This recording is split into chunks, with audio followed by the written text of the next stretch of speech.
इतनी बस ये एक सर पढ़ा रहे थे ना मात्रा वाला अंजलि प्रमाण वाला तो अंजलि प्रमाण तो आगे जाके है ही। तो हम लोग शरीर क्रिया में रचना में शरीर रचना में तो अंजलि प्रमाण है ही। तो बता रहे थे कि चरण में भी आपको मिलेगा मात्रा से। हाँ तो मात्रा से भी अध्याय में कहीं से अंजलि मार्ग वही दूसरा अपमार्ग तंडुले अपमार्ग तंडुले ना चलो पेपर सटीक कैसे फॉर्मेट में आता है एक बार थोड़ा बताइए। चलो नेट से देखो हमको तो बताना है कैसे उसका उत्तर लिखेंगे ये तो बताइए। तो वही तो मैं बताता रहता हूँ वही मैं बताता हूँ कि उसको इलाबोरेट करके लिखो एक चीज पूछ रहा है तो सारा सब कुछ उसमें मिला के लिखो और वही मैं बताता हूँ एकदम एक दो लाइन में उत्तर लिखोगे तो आपको नंबर नहीं मिलेगा। किसी को जितना फैला सकते हो उसको फैला करके उसको इलाबोरेट करके लिखो। सर वो बता रहे थे कि वो जो उसका फिस्टुला के बारे में जो पढ़ाई है वो उसी लेसन में क्या अपमार्ग तंडुले नहीं तो सीरो रिलेशन का है अपमार्ग तंडुले उसमें फिस्टुला का कहाँ है। पढ़ो तो लोग अपने से नहीं पढ़े हो उसको पढ़ो उसी चैप्टर को निकालो अपमार्ग तंडुले उसको कहाँ है सीरो रिलेशन के बारे में है उसमें वो चतुर्गत मार्ग के जितने दोष होते हैं उससे वो संबंधित है। अपमार्ग तंडुले है अपमार्ग जानते हो किसको बोलते हैं। अपमार्ग मतलब शायद इनस इनस को अपमार्ग सब लोग उसको देखे होंगे एक पौधा है एक जो लटजीरा नाम सुने हो जो घास की तरह होता है और जाते हैं तो चिपक जाता है दरख्त सब जाता है जिसको चिचड़ी बोलते हैं उसी को अपमार्ग कहते हैं उसी के नाम पे है। तो उसी को अपमार्ग तंडुली अध्याय बोला गया है। अपमार्ग का वो जो चावल उसमें भी होता है उसको ना उसको जो वो साधु संत लोग बहुत खाते हैं उस चीज को उसका एक है वो इसलिए खाते हैं उसको कि उसको खाने के बाद भूख नहीं लगने देता है। तो जो साधक होते हैं ना जो साधक होते हैं दो दो चार चार छह दिन साधना बैठे रहेंगे तो वो लोग बैठे रहते हैं फिर उनको लगता है कुछ भूख लगी है उसी को दूध में पका करके खीर उसकी खा लेते हैं। तो दो दो तीन दिन चार चार दिन तक फिर वो भूख नहीं लगने देता। इतना उसमें एनर्जी नहीं होती मतलब वो इतना उसमें फाइबर होता है कि बस पानी लोग पीते रहेंगे और वो काम करता है। जितने साधु संत हैं सब उसके चावल का इस्तेमाल करते हैं जो साधक हैं तथाकथित वाले साधु जी लोग नहीं साधक हैं जिनको कि ईश्वर की साधना करनी हो और बस पड़े रहना है वो लोग इसकी खीर बना के खाते हैं। वो बताते हैं क्षार सूत्र में पहले इसको लेके उसको निकाल के जला के उसको फिर उसका पानी में कम से कम वो अपमार्ग क्षार दूसरी चीज है यार। क्षार सूत्र में कहाँ अपमार्ग क्षार सकते हैं उसमें तो सोनी क्षार का सोनी के दूध का प्रयोग होता है उसको जला के पानी में अपमार्ग क्षार दूसरी चीज है। अपमार्ग क्षार क्या है कि पूरे अपमार्ग देख रहे हो उसका प्लांट का दिमाग में आ गया तुम लोगों को फोटो ना उसका पौधा पूरे पौधे को जला देते हैं उसका राख बन जाएगा उसको पानी में फिर रगड़ रगड़ धुलते हैं कई बार धुले उसके बाद जो ऊपर वाला उसको फेंक देते हैं नीचे जो बैठ जाता है उसको जलाते हुए धीरे धीरे कम करते हैं तो पाउडर की तरह जो बनता है उसको अपमार्ग क्षार बनता है। फिर उसको किसी धागे पर वो सुई क्षार होता है वो सुई सेहू का नाम सुने हो सेहू के होता है पौधा अपने यहाँ भी है झटका सब उसी उसी उसका है फैमिली का उसको तोड़ोगे तो दूध निकलेगा उसी दूध से उस धागे पे वो करते हैं तो उसमें क्षरण करने का क्षार का मतलब होता है क्षार का अर्थ होता है जो क्षरण काटे क्षार का अर्थ होता है क्षरण अपमार्ग क्षार जो है ना वो पानीय क्षार क्षार के दो तीन प्रकार से होते हैं एक प्रतिसारणीय क्षार होता है एक पानीय क्षार होता है। तो पानीय क्षार मतलब जो हम पीते हैं पेट के जो मेद और सारी चीजों को साफ करता है और प्रतिसारणीय क्षार मतलब जो हम लगाते हैं तो जो ये होता है क्षारसूत्र वगैरह तो वो लगाते हैं ना जैसे मान लो कि ये है ये पाइल्स कुछ नहीं है रेक्टल वेन का इन्फ्लेमेशन है वो खुल जाता है तो रेक्टल वेन मान लो सुन गई है अब यहाँ पे क्षार लगा देंगे एक बार वो प्रतिसारणीय क्षारसूत्र जिसको कहते हैं ये बांध दिया 7 दिन 14 दिन बाद पेशेंट को बुलाते हैं तो थोड़ा सा इसको काटा रहता है यहाँ तक आएगा फिर धागा बदल देंगे अगली बार यहाँ तक आएगा धीरे धीरे जो है कटनी अलग हो जाएगा और ये पूरा सही हो जाएगा हील हो जाएगा। और एक तो पूरा धागा अंदर डाल के फिर इनस में होल करके फिर दोनों पार्ट को टाई कर देते हैं वो क्या वो होल नहीं करते हैं ये अर्श है ठीक ना। और एक होता है फिस्टुला। फिस्टुला बढ़ जाता है। फिस्टुला में जो है फिस्टुला उसी को बोलते हैं जिसकी एक ओपनिंग इंटेस्टाइनल एरिया में हो और सेकंड ओपनिंग स्किन पे हो, ये फिस्टुला होता है। तो इसमें क्या होता है, वो डाल करके धागा और ये ऐसे धागा डाल करके ऐसे मारते हैं, ये टाइम ठीक है। तो अब ये हील करता करता करता करता धीरे धीरे भर जाएगा धागा को इससे निकाल। वही बता रहे, यही बता तो इसमें अपमार का रोल नहीं है, उसमें हल्दी सूही ये सारी चीजें जब तुम लोग जाओगे उसमें ना वैसे कल्पना पढ़ोगे तब वो आएगा। वो दूसरी चीज ये माने एकदम अलग अलग है। एक प्रतिसारणी है जो पानी का जो इनहेल माने इनटेक करते हैं उसको, और एक एक्सटर्नल एप्लीकेशन है, समझ रहे। एक मान लो एक रोगी है जिसको वात और पित्त दोष बड़े हुए, ठीक है। तुम कुछ जानते हो, खड़े होता वात और पित्त दोष बढ़े हुए हैं, ठीक है। उसकी चिकित्सा में किस रस की औषधि का प्रयोग करोगे?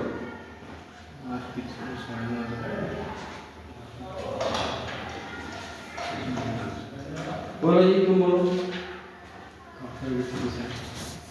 खड़े हो जाओ, खड़ा होना पड़ेगा, तुम बोलो जी, चलो तुम बोलो। किस रस की औषधि का प्रयोग करोगे? तुम बोलो, खड़े होते जाओ, तुम बीच वाला तुम किताब किसी को नहीं पढ़ा, पढ़ाना बेकार है, फिर मेरा भी पढ़ाना बेकार है, तुम्हारे जितने टीचर है सबका बोलो।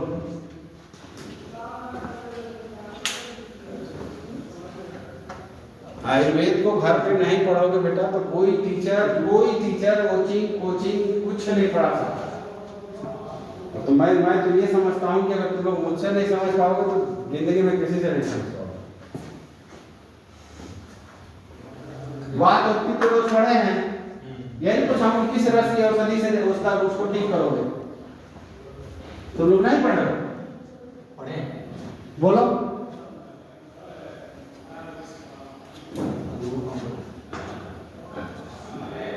बोलो बोलो जी, तुम लोग कुछ पढ़ी हो, आखिर घर वालों को जवाब देती हो कि नहीं? तुम लोग रेगुलर स्टूडेंट हो बेटा, ठीक है ना। बोलो कैसे करोगे इसको?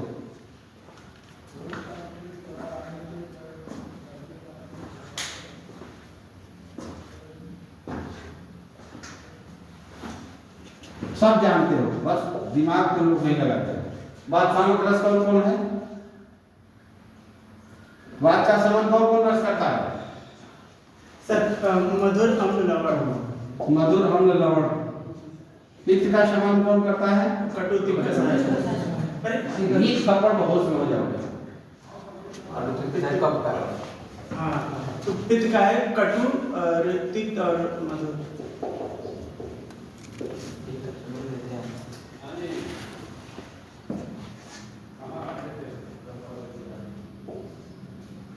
ये है ना। और कफ का ऐसा नहीं, कफ छोड़ो, इसकी चिकित्सा कैसे करोगे? कटु देते, कटु दोगे? किसकी बात की? नहीं, बात की तो दोनों का चिकित्सा बढ़ा हुआ है। हाँ। अब किस तरह से चिकित्सा करोगे? मेरी लिख दी, इसके बाद बताओ। कटु देंगे, कटु दोगे? कटु रस क्या करता है? कफ को हैं? कफ शामक। तो यहाँ कब समझ करने की क्या जरूरत है जब आप पित्त बढ़े हुए हो? अच्छा, वात पित्त बढ़ा हुआ है। अरे बड़ा मैंने लिखा हो भैया, ये बात और पित्त जो है ये लिखने का मतलब एक्टिवेटेड है, ये लिखने का मतलब ये घटे हुए हैं। तो वात पित्त को जो समन करेगा उसको देंगे ना। तो बताओ कौन सा समन करेगा? एक एक करके नहीं, एक एक नहीं बता देना कि देखो बात सामक ये है, मधुर अम्ल लवण। तो सर जो कटु कसाय पित्त तो ये उसको बढ़ा देगा। तो वही बताओ ना कि कौन सी औषधि देता है, इसी में लिखा हुआ है। बस वही दोनों देंगे। कौन देंगे? पित्त के लिए इसको दे देंगे मधुर अम्ल लवण को, और वात अच्छा। के लिए कसाय अच्छा तो मधुर और लवण को दे वो दोगे ठीक ना? ये बढ़ जाएगा। तो ये अम्ल पित्त को बढ़ाता है, लवण पित्त को बढ़ाता है कि नहीं? तो इसका आप अपोजिट जो वो दे देंगे। बोलो क्या है? बट जैसे कि पित्त का है कटु तिक्त कसाय, अरे कटु तिक्त और मधुर, तो इसका हम लोग कसाय तिक्त मधुर। हाँ कसाय तिक्त और मधु है, तो हम लोग अम्ल मधुर अम्ल और वो दे देंगे। मधुर तो नहीं, अरे मधुर तो बढ़ेगा ना और नहीं और ये कसाय तिक्त मधुर जो है, इसके अलावा जो है आम्ल लवण पहले लोग तो बढ़ जाएगा ना पित्त। कैसे करोगे? मधु तो देंगे ही नहीं क्योंकि वो दोनों को बढ़ाता है। तुम पिटाओगे, केवल मधुर ही देंगे क्योंकि ये दोनों शमन करता है। केवल मधुर रस ही है जो कि वात और पित्त दोनों को शमन करता है। समझ रहे हो ना? आम्ल और लवण क्या करेंगे? इसको दोगे तो पित्त को बढ़ाएंगे, कषाय और तिक्त दोगे तो क्या करेंगे? वात को बढ़ाएंगे। उल्टा तो केवल मधुर रस औषधि ही है जो कि वात और पित्त दोनों का शमन करेगी। बस दिमाग थोड़ा लगा करो, नहीं पढ़ोगे तो ऐसे ही रट के खाली जो है ना बहुत हो गए तो रट के पास हो जाओगे, आज भी नहीं हो पाओगे। कॉन्सेप्ट होना चाहिए ना। तो चलो ये 21वां श्लोक पढ़ो व्यायाम का। लो लिखो जी, तुम चल के बोर्ड पे लिखो, किताब ही नहीं किसी का किताब देके लिखो, बोर्ड पे लिखो 31वां। ले दो जी, लो इसी से लिखो। ये व्यायाम का, व्यायाम कैसे पढ़ी जाती है? तुम पढ़ो जी व्यायाम में क्या लिखा?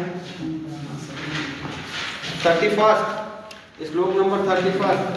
अच्छा अध्याय बताएं। अध्याय वेदनधारणी का सातवां अध्याय नव वेदनधारणी का। पढ़ो जरा पढ़ो। शरीर चेष्टा या चेष्टा स्थैर्यार्था बलवर्धिनी देह व्यायाम संख्यातम मात्रया काम समाचरे। हिंदी पढ़ो इसकी। शरीर की जो चेष्टा मन के अनुकूल शरीर में स्थिरता लाने वाली और बल बढ़ाने वाली हो उसे शारीरिक व्यायाम कहा जाता है। ठीक है, इसे उचित मात्रा में सेवन करना है। व्यायाम का देखो उन्होंने लिखा है शरीर चेष्टा या चेष्टा स्थैर्यार्था बलवर्धनी। व्यायाम जैसे कहा है कि एक्सरसाइज व्यायाम जिसको हम करते हैं, तो व्यायाम वही है जो कि शरीर में बल का वर्धन करे, ठीक ना? उसी को देह व्यायाम संख्यातम मात्राम काम समाचरे। इसको रट देना चाहिए।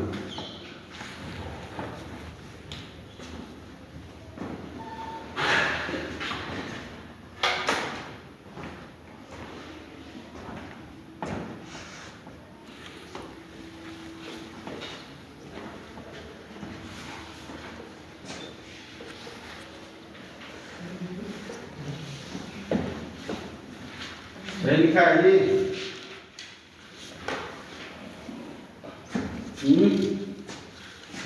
चलो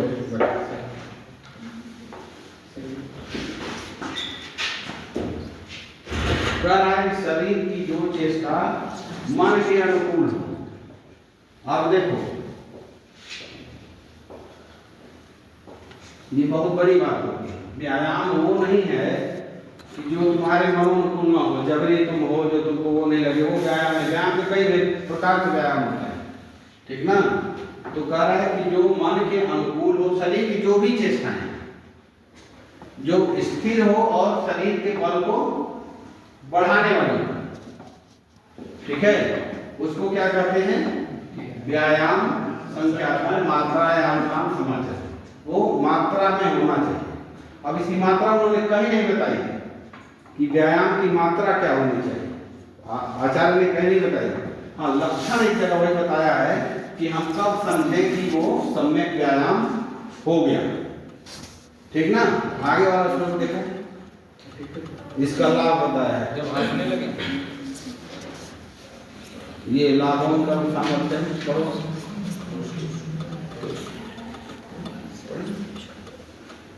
लाघवम, कर्म सामर्थ्य, स्थैर्य, दुख सहिष्णुता, दोष क्षयो, अग्नि वृद्धिश्च व्यायाम दुर्जायते।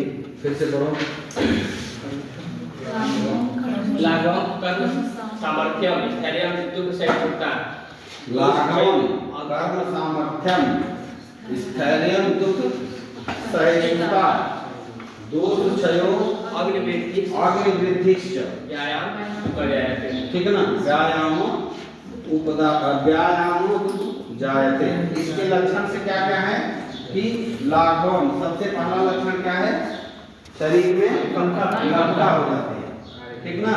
कर्म सामर्थ्यम, कार्य करने की क्षमता आ जाती है। अभी तुम लोग सुबह उठो, मॉर्निंग वॉक किया इस तरह से, कुछ इस तरह से एक्सरसाइज करो तो ये सारी चीजें बिल्कुल दिखती है।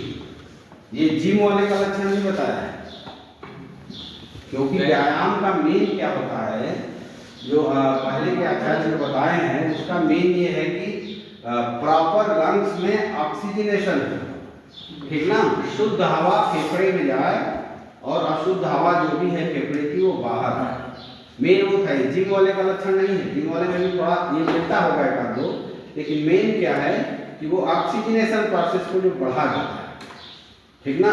तो उसमें वही है, लाघवम कर्म सामर्थ्यम, स्थैर्यम स्थिरता, दुख सहने की क्षमता, वृद्ध दोषों की क्षीणता और अग्नि की वृद्धि। ठीक है। अभी पीछे जाओगे तो देखो एक जगह लिखा है, देखो ब्रैकेट में करके जो लिखा है इसके अगले पेज पे, व्यायाम के लक्षण। पिछला 144 पेज पे आओ।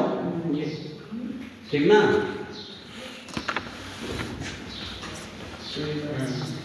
देखो इसको पढ़ो। स्वेदागम श्वास वृद्धि गात्राणाम लाघवम तथा हृदया द्विपरोधस्य व्यायाम। व्यायाम से लक्षण है, देखो बताया कि व्यायाम किसको कहेंगे, सम्यक व्यायाम हो गया। तो सबसे पहला क्या है, स्वेदागम, शरीर से पसीना निकलने लगे। ठीक है। इसके बाद क्या कर रहा है, श्वास की वृद्धि, श्वास की वृद्धि, आदमी ऐसे हांफने लगे। ठीक ना। तीसरा क्या है, शरीर के प्रति अंग में लघुता, जो लक्षण उसका बताया है। इसके बाद हृदय प्रदेश में बाधा, बाधा, जैसे नहीं लगता है जब हमको दौड़ते हैं एक्सरसाइज करते हैं तो लगता है कि हार्ट बीट थोड़ा सा तेज हो गया, तो वो क्या इंडिकेशन तुम्हारे लिए हो कि अब हमारा सम्यक व्यायाम हो गया। अब उससे ज्यादा तुम्हें नहीं करना, उससे ज्यादा नहीं करना है। व्यायाम सम्यक व्यायाम का लक्षण यही है कि स्वेदागम में भी मोस्टली पूरे शरीर से लेकर ललाट पे पसीना। एक और लक्षण आएगा स्वेदागम का, जब वमन तुम लोग कर्म पढ़ोगे तो वमन कर्म का भी सम्यक, जब वमन का वेग आता है तो आने को होता है तो सबसे पहले माथे को पसीना चरक देता है, वो बहुत इंपॉर्टेंट चीज है। वो वमन कर्म पिला करके और देखते रहते हैं, जहाँ उसका माथे में पसीना आया तो समझो कि उसका वेग जो है वो आने लगता है। तो इसमें वही स्वेदागम हो जाता है, शरीर में लघुता होती है, सांस की वृद्धि होने लगती है और हृदय में उपरोध। ठीक ना। ये होने लगता है कि जो है तो उस समय क्या करना चाहिए, रुक जाना चाहिए। मान लो तुम दौड़ ही रहे हो, कोई भी एक्सरसाइज कर रहे हो, ट्रैक मान लो दौड़ रहे हो, ये सारे लक्षण अगर आए तो उसमें जबरदस्ती नहीं करनी चाहिए, क्योंकि अति व्यायाम से हानि देखो उसमें लिखा हुआ है। आगे आ जाओ, इस व्यायाम से लाभ के नीचे 33वां नंबर श्लोक, उसके पीछे वाले पेज पे आओ। क्षमा क्लम क्षय तृष्णा रक्त पित्तम प्रतापः अति व्यायामतः कासो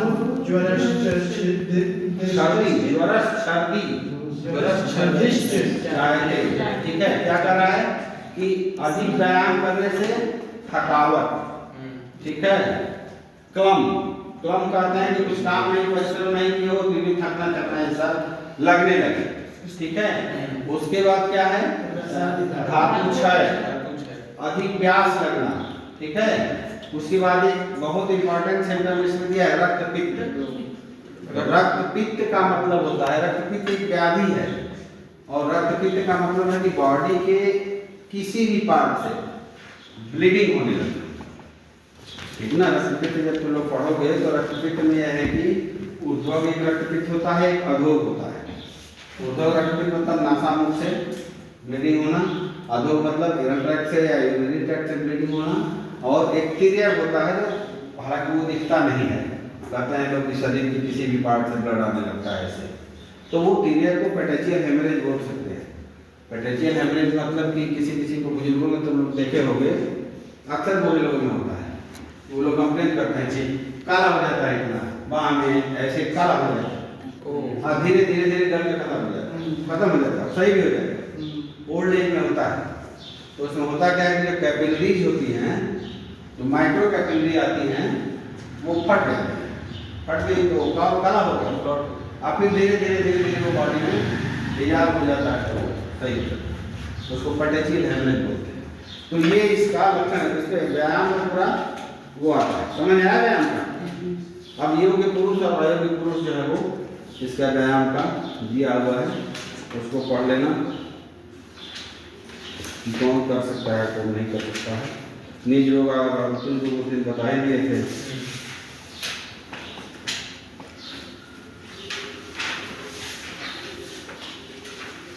अब देखो एक पंचक है, इसकी भी पढ़ी आती है,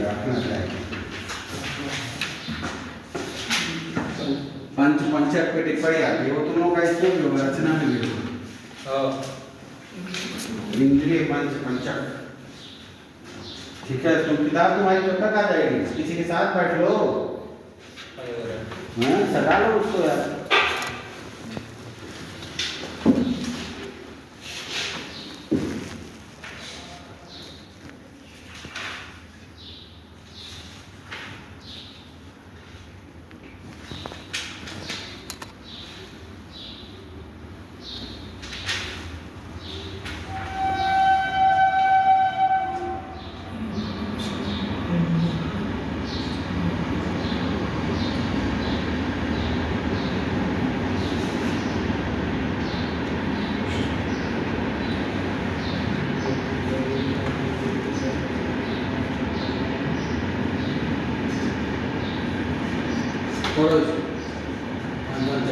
हिंदी संस्कृत दोनों पढ़ो जी, तुम पढ़ो ये इसको।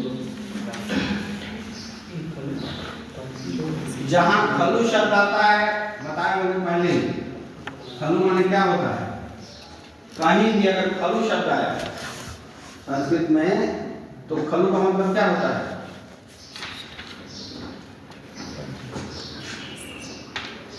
खलु मतलब यूनिवर्सल ट्रूथ, इसमें परिवर्तन नहीं हो सकता, सर्वथा सत्य जिसको बोलते हैं। हाँ, इसीलिए वो लिखा है, जहाँ होगा है देखोगे ना, तो ये खलु जहाँ लिखा है मतलब वो बिल्कुल जो है वो अपरिवर्तनीय है, उसमें किसी तरह का परिवर्तन नहीं है।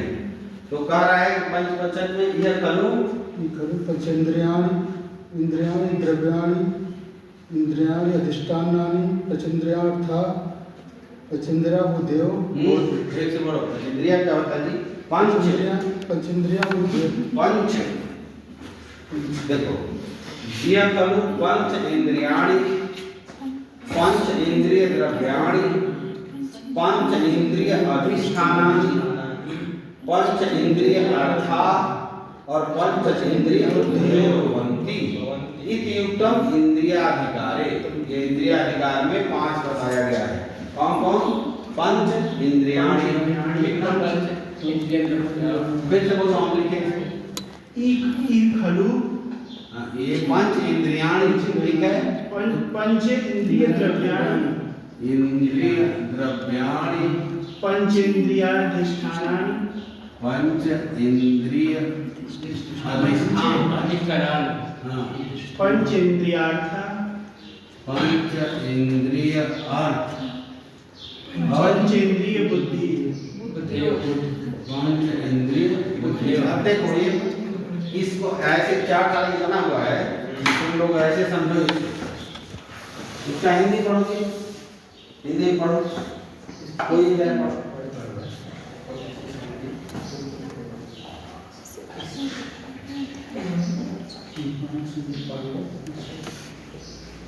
पांच इंद्रियां कौन कौन से हैं, 5 ज्ञान इंद्रियां बोलो कौन कौन? श्रोत स्पर्श चक्षु त्वचा घ्राण श्रोत स्पर्श चक्षु रसन घ्राण तथा इंद्रिय नहीं, घ्राण और क्या? स्रोत मतलब किसको बोलते हैं? सुनने वाले हाँ? शब्द चलो शब्द श्रोतेंद्रिय मतलब और स्पर्शेंद्रिय मतलब चक्षुरेंद्रिय मतलब रसायनेंद्रिय मतलब जीवा और नाम। ये 5 इंद्रियां हुई। ठीक, इस इंद्रियों के द्रव्य क्या क्या हैं? 5 इंद्रियों के द्रव्य क्या क्या बताया है? स्रोत का पढ़ो, उसमें पढ़ो। ठीक ना? ये आकाश, याद है स्पर्श का वायु, चक्षु का अग्नि, ठीक है, रसना का जल जल, पृथ्वी घ्राण का पृथ्वी। ठीक ना? कहा जाता है पृथ्वी गंध होती, इसीलिए कहा जाता है कि गंध जो है वो पृथ्वी का होता है। अब इसके अधिष्ठान क्या क्या है? तो स्रोत के अधिष्ठान क्या है? अभी बताया क्या है? कान, वायु के त्वचा, अग्नि के इसके चक्षु के आँख हो गए, रसना के जीवा, घ्राण का नासा नासिका हो गया। ठीक है, अब उनके अर्थ क्या क्या है? ठीक ना? अब अर्थ में जो है शब्द, स्पर्श, रूप, रस, गंध, और इनकी बुद्धि क्या क्या है? शब्द ज्ञान स्पर्श भाई शब्द ज्ञान, स्पर्श ज्ञान, रूप ज्ञान, रस ज्ञान। इसी को पंचेंद्रिय का पंचक का है। 5 इंद्रिय हैं और उनके 5 कर्म बता दिए। 1 2 3 4 5 सारी इंद्रियां हैं, उनके द्रव्य हैं, उनके अधिष्ठान है, उनके अर्थ है और उनकी बुद्धि। ठीक है, यही पंचक समझ आया? इसी को इंद्रिय पंचक कहा गया है। ठीक ना? इसमें सारे सब कुछ आ गए तुम्हारे, पंच महाभूत और सारी चीजें सब इसी के अंदर समाविष्ट हो गई। तो यही इंद्रिय पंचक कहा जाता है। एक ही चीज है, बस उसका सारा अलग अलग काम। हाँ, सबका अलग अलग जो है वो सबका अलग अलग, जैसे इसका द्रव्य अलग है, इसका अधिष्ठान अलग है, इसका अर्थ अलग है, इसकी बुद्धि अलग अलग है। ठीक ना? इसी को इंद्रिय पंचक, और ये पूरा शॉर्टकट में पूरा आता है। एक क्वेश्चन आ जाएगा तुमको कि इंद्रिय पंचक का वर्णन करते हुए और फिर कोई एक दे देगा कि सप्त धातुओं के कर्म, तो ये चार्ट तुम लोग जरूर बनाना। समझ रहे हो? ये चार्ट जो है तुम लोग जरूर बनाना। समझ में आया इंद्रिय पंचक?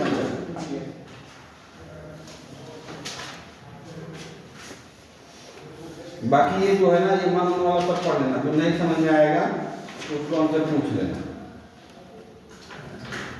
फिर एक शब्दवृत्त का, उसमें पूछता है कि शब्दवृत्त का वर्णन चरक संहिता के किस अध्याय में? 160 नंबर पेज पे लिखो। शब्दवृत्त का वर्णन चरक संहिता के किस अध्याय में? अध्याय 5 और अध्याय 8 में। शब्दवृत्त मतलब समझ रहे हो?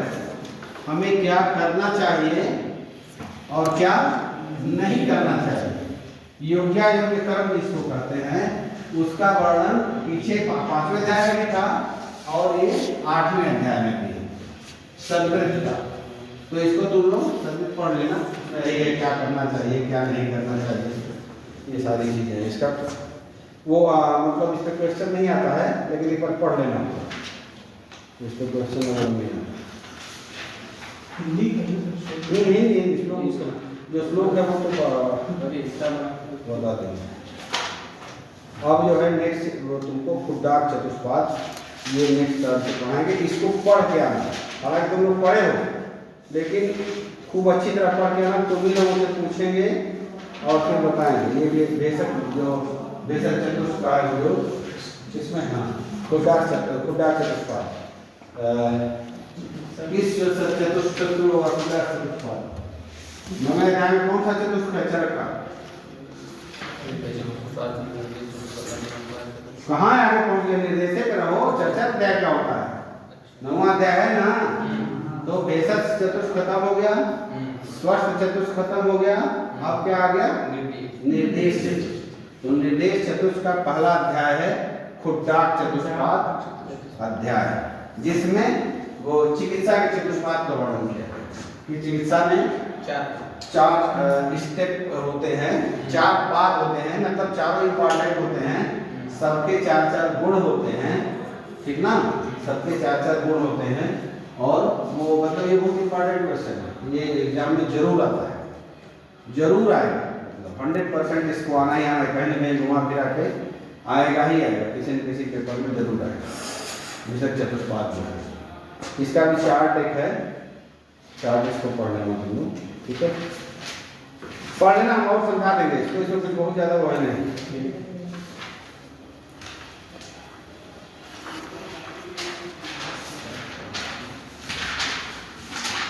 तुम लोगों से एक बार हम बोले थे टेस्ट के लिए, तो कब डेट नोट रखो, तो पहले को आप होने के बाद कब? एक बहुत पहले बोले थे, तुम लोग बोले कि होने के बाद नहीं, ये नहीं, तुम लोग जो कमवा किए वो भी नहीं किए, वो सबसे पहले हमें दिखाए थे। तुम लोग उसको करो, और दिखाने का मतलब ये है ना कि तुम लोग उसको जो बनाओ तो एग्जाम में वही पढ़ो, समझ रहे हो? उसको 2 पेज 3 पेज 4 पेज में खींच के बनाओ और वही एग्जाम में उतारो, तब सही है।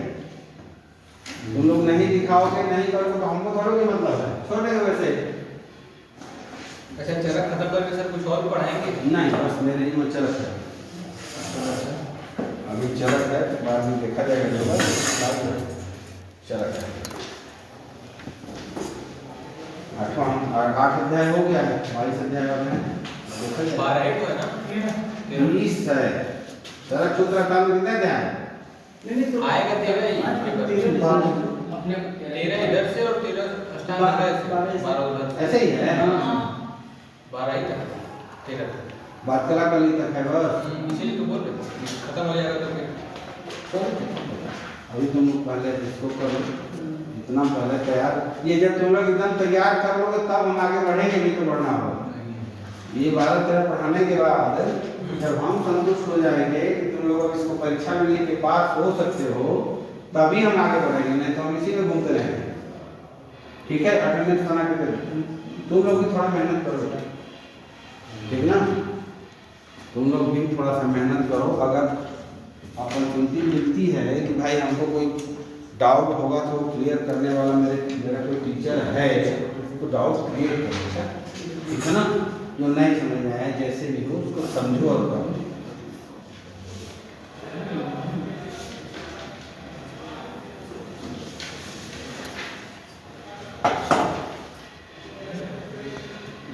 क्योंकि 10-12 बच्चे भी अगर पास हो जाएंगे ना फर्स्ट ईयर में, तो फिर मेहनत सार्थक हो जाएगी। भाई जो रेगुलर बच्चे हैं वो तो पास होने चाहिए।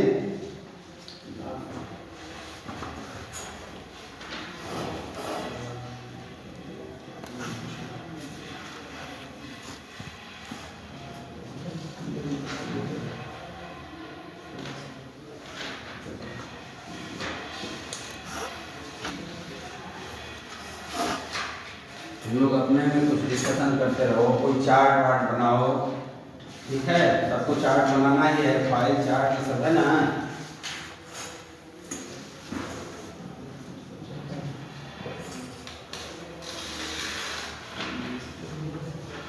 तुम सब लोग हॉस्टल में रहते हो? कहाँ गाजीपुर रहते हो? कहाँ रहते हो भाई तुम? रूम लेके? पहले बहुत बच्चे यहाँ के बाहर रहते थे, लेकिन अभी कॉलेज में पहले बहुत बच्चे रहते थे।